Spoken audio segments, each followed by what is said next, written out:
प्रभाग क्रमांक 17 मधून भक्ती शेलार मैदानात विकासाच्या संकल्पासह भाजपकडून उमेदवारी जाहीर। प्रभाग क्रमांक 17 मध्ये भारतीय जनता पक्षाने आश्वासन एकदम पक्के, विकासाची खात्री 100% या घोषणेसह कुमारी भक्ती बाळासाहेब शेलार यांची अधिकृत उमेदवार म्हणून घोषणा केली आहे।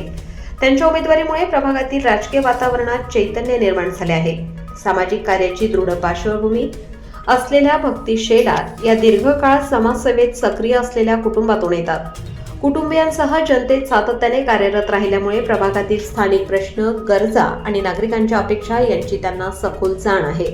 रस्ते, विकास, पाणी पुरवठा, स्वच्छता व्यवस्था, महिला व युवा प्रश्न तसेच शिक्षण व आरोग्य या क्षेत्रांमध्ये प्रभागाचा सर्वांगीण विकास साधण्याचा संकल्प त्यांनी व्यक्त केला असून नागरिकांशी थेट संवाद साधत प्रचाराला सुरुवात केली आहे। प्रभाग बदलण्यासाठी आपली साथ आणि आशीर्वाद अत्यंत महत्त्वाचा आहे असे आवाहन करत भक्ती शेलार यांनी भाजपाच्या कमळ चिन्हावर मतदान करून विकास यात्रेला गती द्यावी असे मतदारांना आवाहन केले आहे। भाजपाचे ज्येष्ठ नेते, पदाधिकारी व स्थानिक कार्यकर्त्यांचा त्यांना मोठा पाठिंबा मिळत असून प्रभाग क्रमांक 17 मध्ये निवडणूक रंगतदार बनण्याची शक्यता वाढली आहे। सर्वांनी वेळात वेळ काढून तुम्ही इथे उपस्थिती लावली आणि माझा हा नवीन चेहरा आहे। सर्वांनी मला बीजेपी कडनं मला उमेदवारी द्यावी ही माझी इच्छा आहे आणि आधी पण पप्पांनी पण समाजकार्य केलंय। मम्मी होती इलेक्शनला उभी, त्यानंतर मी आहे। सर्वांनी मला एक संधी द्यावी आणि त्या संधीचं सोनं करून दाखवेल आणि तुमच्या प्रत्येक गरजेसाठी उभी राहील ही माझी, तुमच्या सगळ्यांचा सपोर्ट भेटला पाहिजे आणि या अशाच पद्धतीने तुम्ही माझ्या मागे उभे राहावे ही माझी विनंती।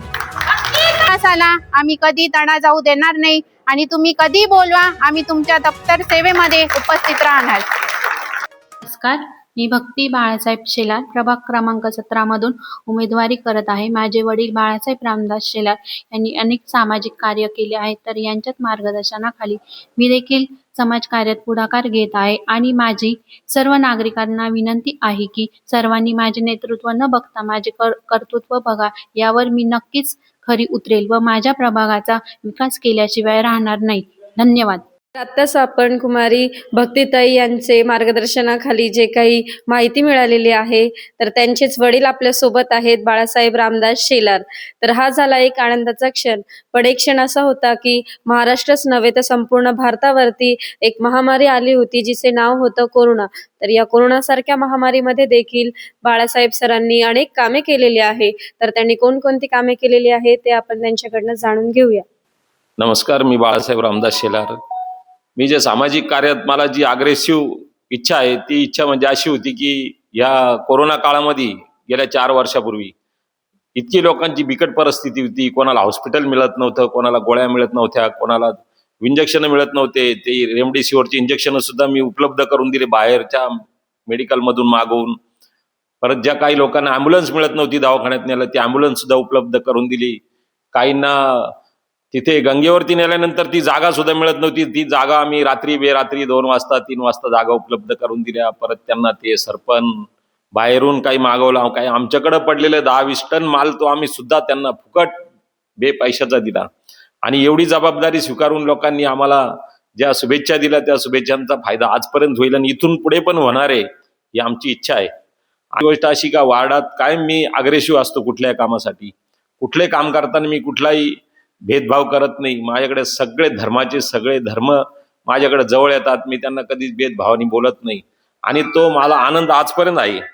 त्या आनंदात मी कायम त्यांच्या बरोबर असतो, बरोबर कुठे पण निघत कुठल्या कामासाठी मी त्यांना कधीच असा नाही हा माझ्या तोंडातनं शब्द निघत नाही। जे असेल ते मी त्या कामासाठी अग्रेसिव्ह असतो। होत न कोणतं काम का होत नाही त्या अधिकाऱ्यांना पण मी विचारतो हे का होत नाही, ते होत नसेल तर मला सांगा तुम्ही। अधिकाऱ्यांचा पण कायम मला त्यांच्या पाठीशी मी असतो उभा, ते अधिकारी पण मला कायम कामाबद्दल कायम विचारत असतं काय काम का। आता मी गेल्या 1 वर्षापासून आमच्या जेल रोडला जो पाण्याचा प्रश्न आहे, मी स्वतःच्या माझ्या जमिनीतनं पाईपलाईन टाकायला लावली आणि माझ्या ज्या मळ्याच्या खाली शेजारी जेवढे नगर आहे तेवढ्यांना 2 वेळेस पाणी चालू झालं। ते पाणी चालू झाल्यानंतर त्यांनी सगळ्यांनी मला बोलवलं, माझा आनंद व्यक्त केला का बाळासाहेब तुम्ही स्वतःच्या जागेतनं ही पाईपलाईन टाकायला जागा दिली। मी सांगितलं मी चांगल्या कामासाठी कधीच मागं सरकत नाही, मागं हटत पण नाही, फक्त मी खोट्या कामापासून जवळ पण जात नाही आणि त्याचा फायदा पण घेत नाही। मला जे चांगलं काम माझी करायची इच्छा आहे ती कायम इथून पुढे पण राहणार आहे आणि आयुष्यात तेच करायचंय. खोटे कामं करणाऱ्याला काही साध्य होत नाही, काहीच नाही. जे चांगलं काम केलं त्याची चांगलीच पावती भेटणार आहे आणि ते ह्या इलेक्शनला पाहायला भेटेल मला.